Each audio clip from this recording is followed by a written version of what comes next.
Hello everyone, so now I'm going to discuss about a poem which entitled My Country for Mandela and written by Sinceswa Mandela.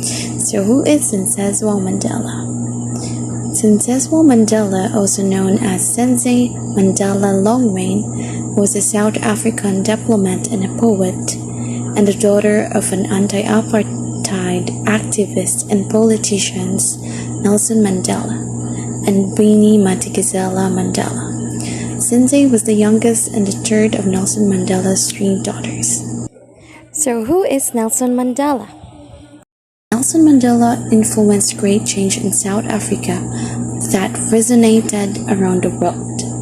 He was a pioneer in ending white minority rule and fostering post-apartheid reconciliation in the early 1990s. In 1994, he became South Africa's first democratically elected president and its first black leader. So now let's proceed to read the poem written by her daughter Sensei Mandela. Now I'm going to read the poem she wrote entitled My Country for Mandela. I stand by the gate, school's out, smoke fills the location, tears come to my eyes.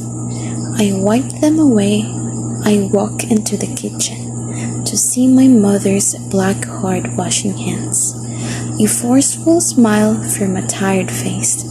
We sit and have supper. I pick up a picture of my father, and look, my mother turns away. Tries to hide, my father left my mother. In his arms, he is roughly separated from her. The van pulls away. Mother watches bravely now. I, as a child, do not understand. My heart aches how I long to see my father, at least to hold his hand and comfort him, or at least to tell him he'll be back someday. Okay, so the poem is about father sacrifices for the apartheid. So what is apartheid? So apartheid means apartness in the language of Africans. It is a system of legislation that upheld segregational policies against non-white citizens of South Africa. After the National Party gained power in South Africa in 1948, its all-white government immediately began enforcing existing policies of racial segregation. An example of apartheid is a society where the white people are considered superior and people of other races are mistreated. So, in this poem, Mandela's daughter articulated her feelings of watching her father taken away. In it, we hear the innocence and despair written in free verse. Her point of view of how she felt the day her father was taken as a political prisoner. She was only 4 when he was taken away for opposing apartheid. These were all classification about which black people had no say, and they all reinforced ideas of not belonging and inferiority to white people and whiteness.